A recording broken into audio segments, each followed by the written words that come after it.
Hey, what's up? This is Kevin from Kevin's BBQ Joints, and I am super excited to share with you my interview with Wyatt McSpadden, the photographer. He is an amazing photographer in general, but his barbecue photography is just unreal. He has two books. His most recent book just came out. It is called Texas Barbecue, Small Town to Downtown. Here it is right here. It has a foreword by Aaron Franklin, as well as an essay by Daniel Vaughn, as well as stories by Wyatt. It is just phenomenal. Here's some amazing photos. I'm going to run through a few photos from it.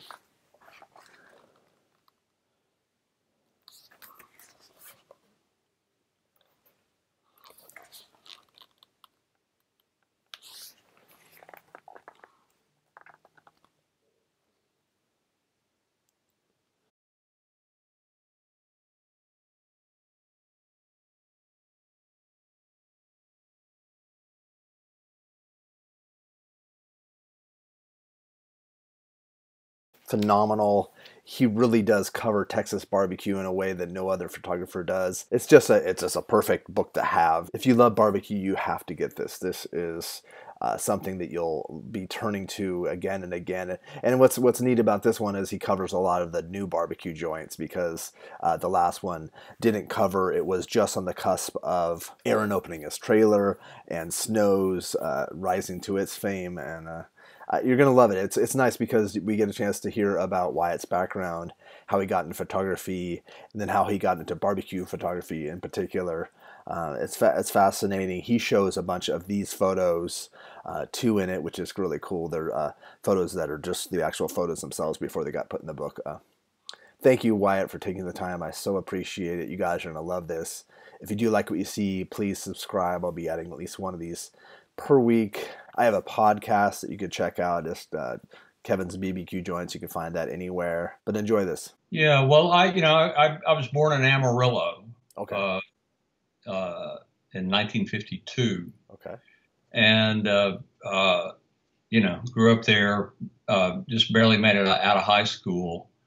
Didn't really know what I wanted to do, and I just by happenstance ran into a second cousin of mine one day, and he told me that there was a fellow by the name of Stanley Marsh III who was an eccentric millionaire in Amarillo, and he was looking for people to work out at his place, which he had named Toad Hall. And Stanley is a big piece of property, a kind of modern, recently built home, and Stanley was a very eccentric fellow. He owned television stations. He came from some oil money, but he's interested in art in a kind of different way, not art that you would hang on the walls. But he was the patron that made the Cadillac Ranch possible. And I don't know if you know what the Cadillac It Ranch sounds is. familiar. It's 10 Cadillacs from a 1949 to a 1963, every time they changed the tail fin on the Cadillacs, buried nose down in the Oh, ground. yes. Okay. Yeah. Yes, on a pasture west of Amarillo. And it was conceived and constructed by a group of artists by the name of Ant Farm, who were based in San Francisco. And this was 1974, I was a 22-year-old with an interest in photography, which Stanley encouraged. He liked pictures of himself and his family and the goings on around the place. And so I had a little Minolta SRT 101, a cold water darkroom out at Toad Hall, and photographed the Cadillac Ranch being built and buried. And it was a significant event for me, and I realized that I wanted to see if I could make a living as a photographer. I didn't really have any background to encourage that. I didn't know anything about photography as a profession, other than portrait photographers and wedding photographers and things like that. Who taught you how to develop the film and everything? Well, I had flunked out of the first semester at the local community college, and I took photography there. And the first thing you learn is how to develop film, which it wasn't very complicated, but you did have to work in the dark. Mm-hmm. So anyway, that kind of set me on a path. At the time, I was married and ended up out in Sacramento for a year to go to a place called the Glenn Fishback School of Photography. And Glenn was an old commercial photographer at the time, but had been very successful, did a lot of work for Kodak, doing promotional posters and things like that. Photography was very different then. It was there wasn't as much of it as there is now, Mm-hmm. and people who could execute technically. That was a big component of becoming a photographer, is to be able to deal with the quirks of film and the dark room and all that stuff. So at any rate, I had gone to school at the Glenn Fishback School of Photography and moved back to Amarillo in 1976 and went into business for myself as a photographer. I had essentially a year's worth of trade school. I had no business experience. My father was a grocer. I was around that a lot. And so, I was doing anything that would come in the door except weddings or portraits. You would not do those. I worked with printers and a couple of small ad agencies, did a lot of agricultural photography, cattle, crops, farms. So I was, in some ways, the involvement in barbecue is kind of a full circle thing for me, having a grounding in the beef raising industry and observed that and enjoyed that, and but not near as much as I enjoy barbecue. So at any rate, I was doing okay in Amarillo, and I had a call from Texas Monthly magazine in Austin in 1978, and they had an assignment at Amarillo, which I did. It was actually pictures of Stanley Marsh. And, it really excited me about the possibilities of being published. Oh, yeah. Taking pictures of characters. And over time, through the 80s, I eventually got divorced, have two sons, and started coming down to Austin, trying to hustle business and at other places beside Texas Monthly. But on one of my trips to Texas Monthly, I met the associate art director, Nancy McMillan. And we started a long-distance love affair, which led to our being married in 1992. She was still at Texas Monthly and worked there until, I think, 2000. So Nancy is the one who has designed both of these barbecue books. Just as an aside, that's a time jump there. But no, that's okay. No, that's good to know. People should know that. Moving to Austin, I suddenly I was exposed to these tremendous barbecue places. A man who became a great friend of mine, John Worthland, who was a writer, music and barbecue. We met, and he started showing me around places, and initially took me to Kreitz Market.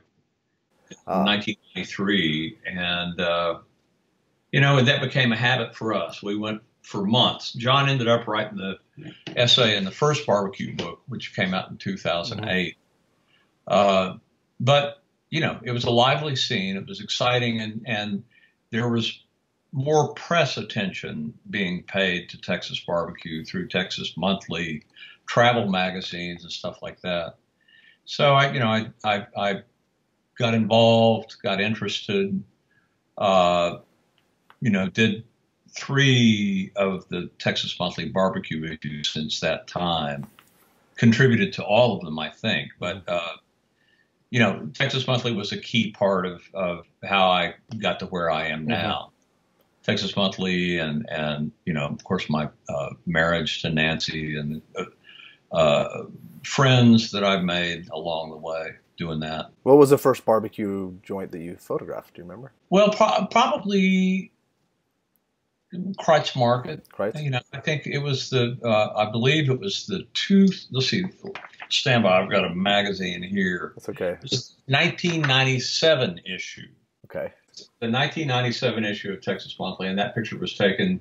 I'd been in Austin for 5 years, and this was the cover of that year's barbecue issue, and that's Kreitz Market.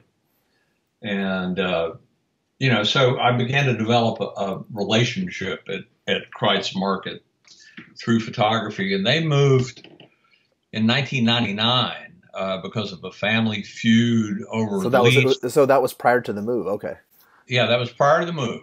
And so in 1999, before they moved, John Morthland, another friend of mine, Charles Lorman, who would travel once a month, and we'd always go to Lockhart, we'd always go to Kreitz, we'd always get essentially the same thing, which is the pork loin.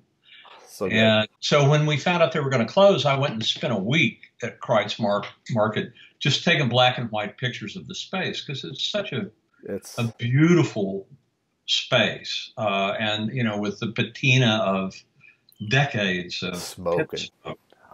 Yeah, the pits were indoors. They were inside, brick pits, the space.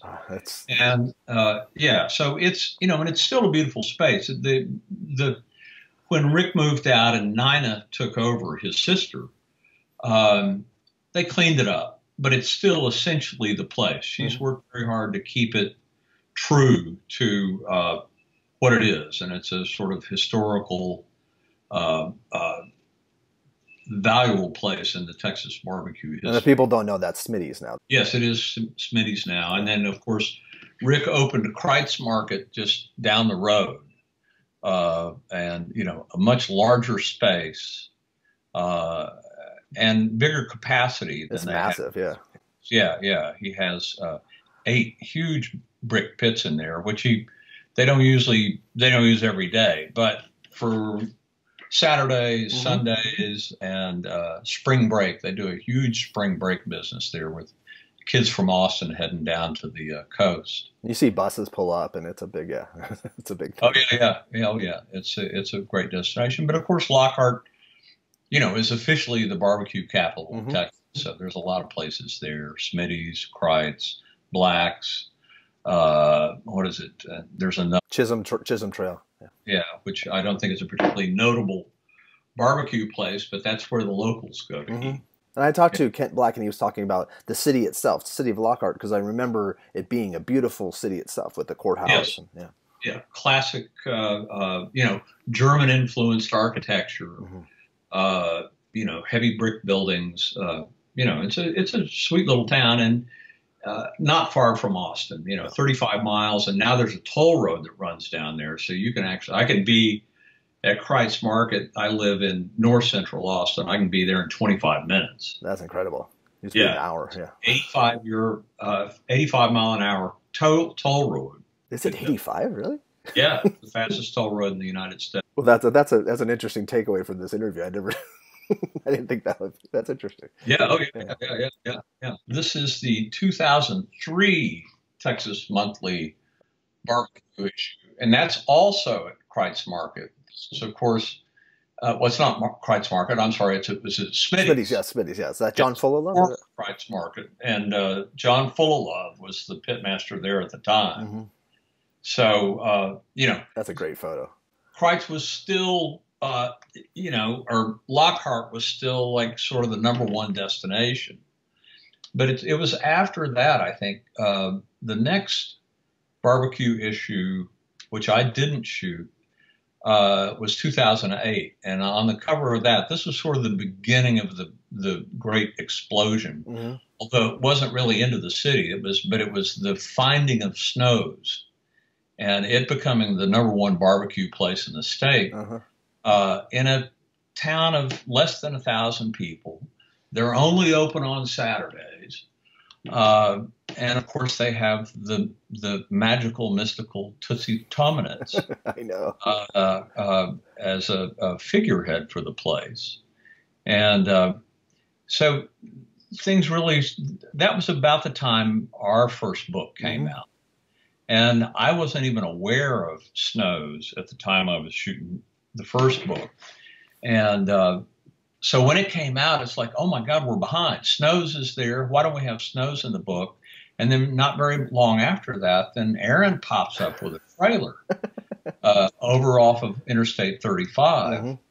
And, the scene really starts to change along with the internet and, websites and blogs and all kinds of, That changed everything. and that brought all these barbecue crazies together. Uh-huh. And, we talk about all these terrific places that are popping up all over the place. So this new book was kind of it's sort of what happened between 2008 and now, 2017.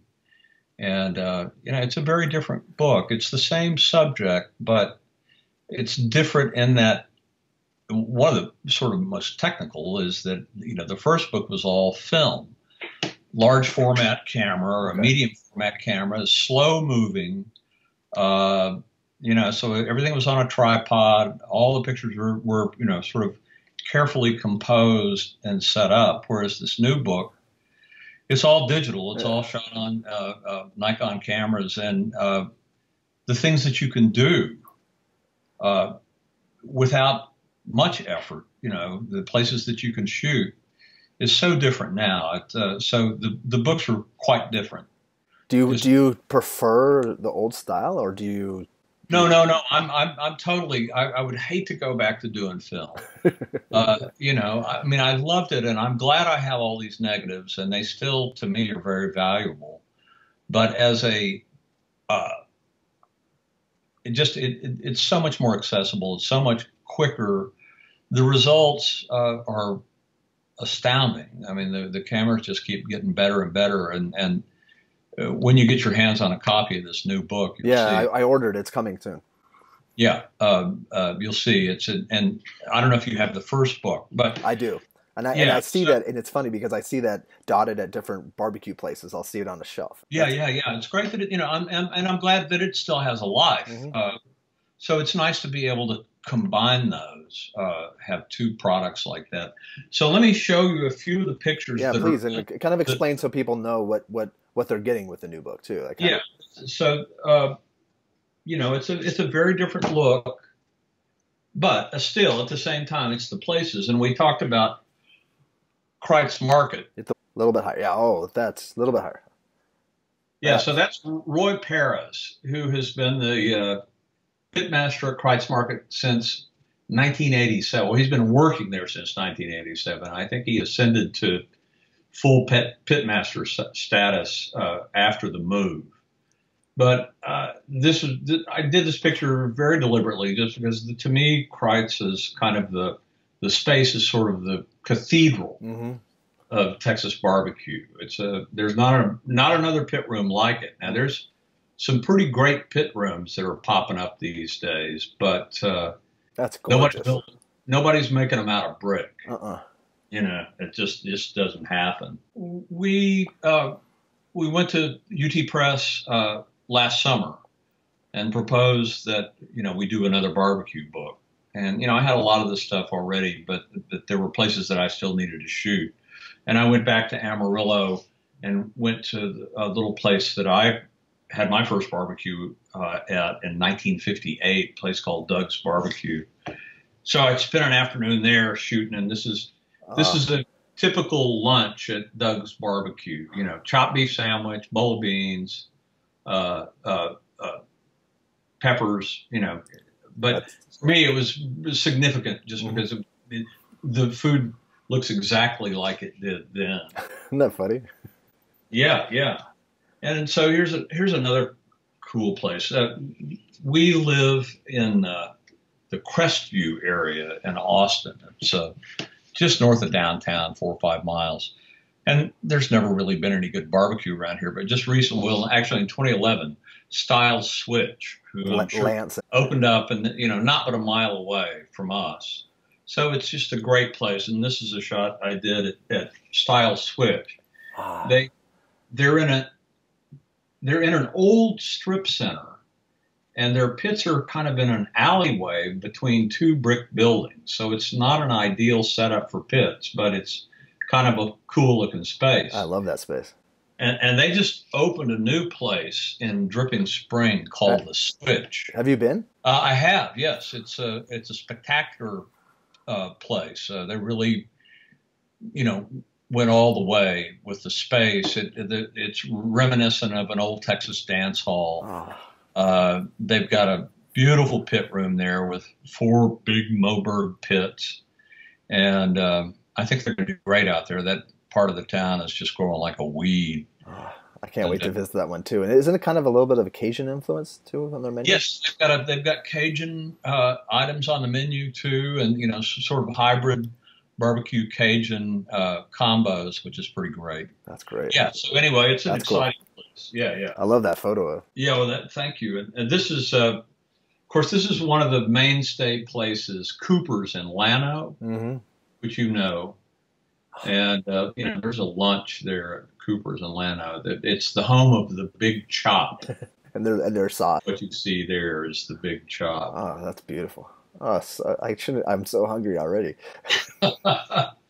And let's see. I've managed. I'm very fortunate to have a friendship with Aaron Franklin and to have been able to sort of document the growth of his place. And this is a shot I did for, I don't know if this is too wide. Can you see that? Oh, that's beautiful. I shot, I guess it was the spring of 2017 for the Texas Monthly Barbecue issue. And this is the pit room that burned. I was going to say. Just a few months after this picture was taken. I mean, absolutely, totally destroyed. Oh. And, but they're back up and running. The new pit room's remarkable. It's the same building. It's the same place. Doesn't it have a higher ceiling, maybe? A much higher ceiling. You may have seen Daniel Vaughn's post about just sort of the restoration of the dark room, or pit room. And it's amazing. I mean, it's a huge improvement. It's the same capacity, but it's a much better space. So yeah, there's that. I don't know what else I've got here, Kevin. There's the old book. Do you happen to know how many barbecue joints are represented? I don't know if it matters but I don't even know the number. I think there's like 40 something in the new book, but I'm not entirely sure.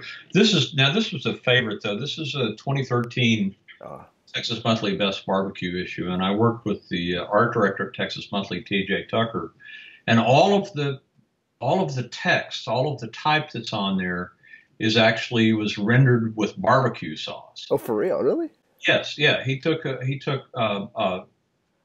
little brushes, painter's brushes, and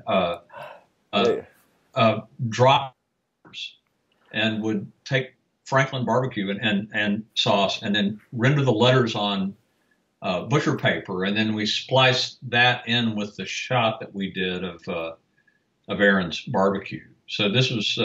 I have that in storage. I'm going to get that out today. That's great. Yeah, it was 2013, and that was when Franklin was number one, and then of course the most recent issue, Snow's is back on top. Yeah. Which is, that's pretty great. I mean, it's a place that's open one day a week, Saturday, and I'm glad they haven't changed that. It sort of holds the mystique. It makes it just a little more space. It's hard. It's not real easy to get to. Yeah. It's not that far, but tiny little town, and only one day a week you can get that stuff. Yeah, and it becomes a journey. It becomes an experience because a lot of that, like it's experience too, and so that's part of it.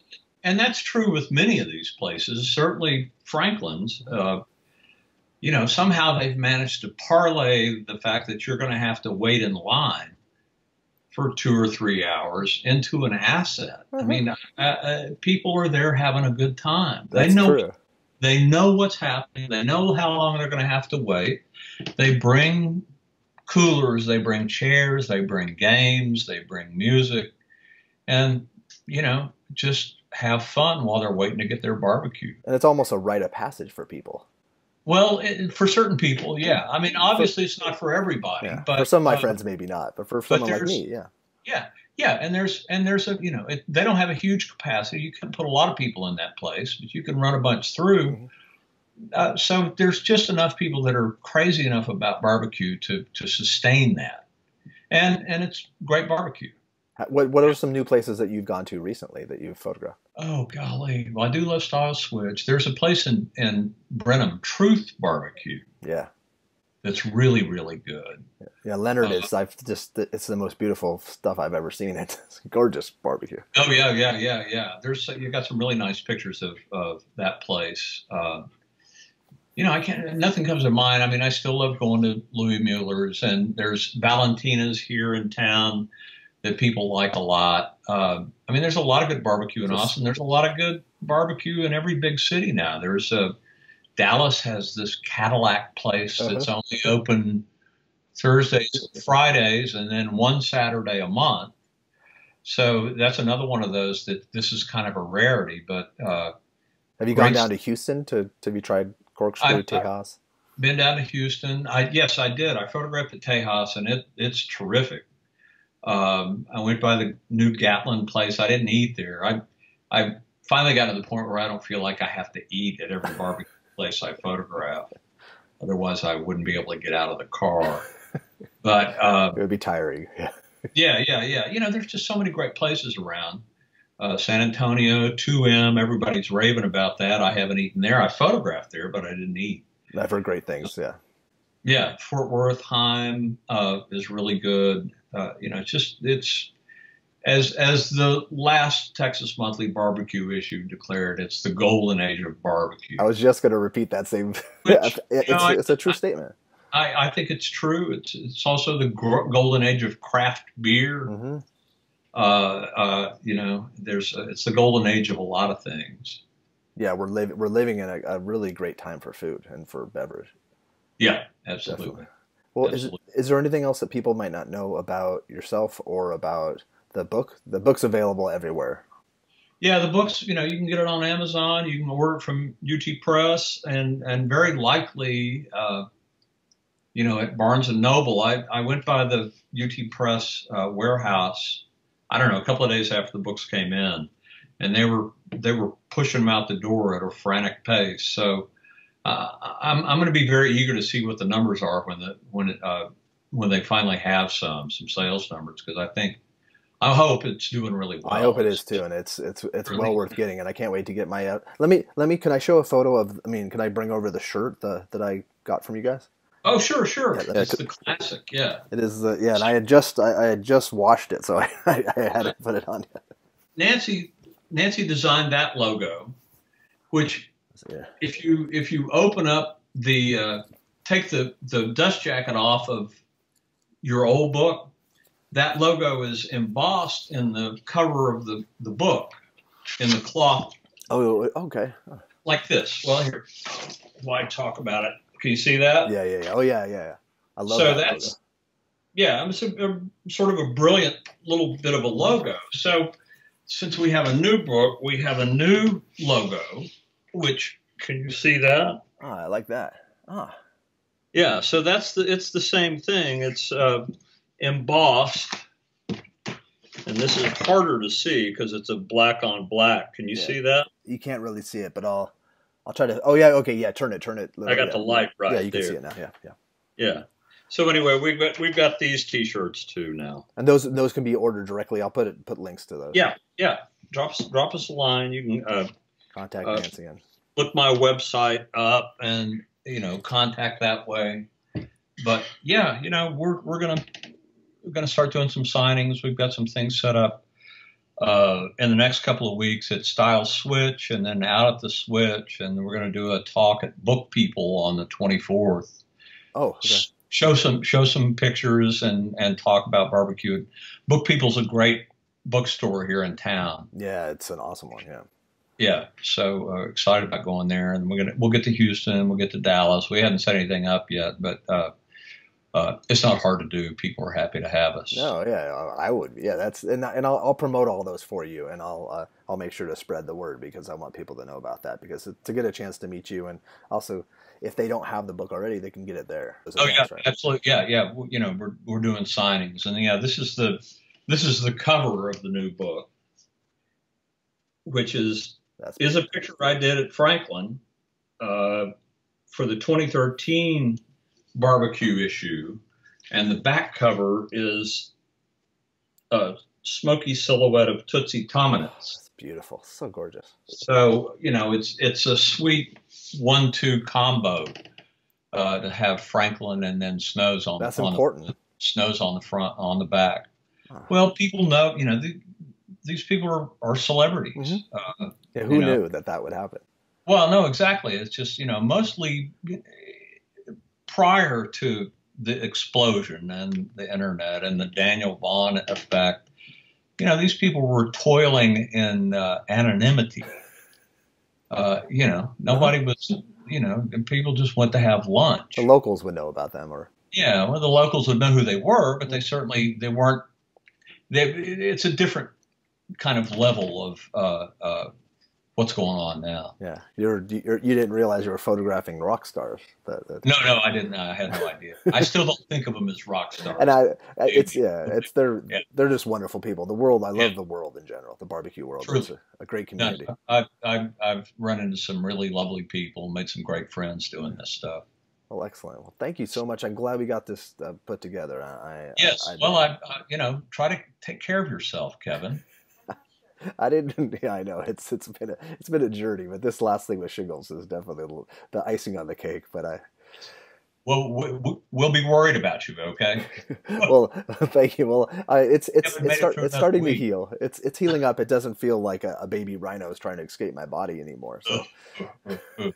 Well, take care of that. yeah, and I'll be out in September. So I'd love to maybe get a lunch with you, or at Oh, least be great. I'll check your schedule. Maybe I can come by one of your events too. Absolutely. Thanks a Excellent. lot. Thanks. Have a great rest of your week. Thank Nancy, and I'll talk to you soon.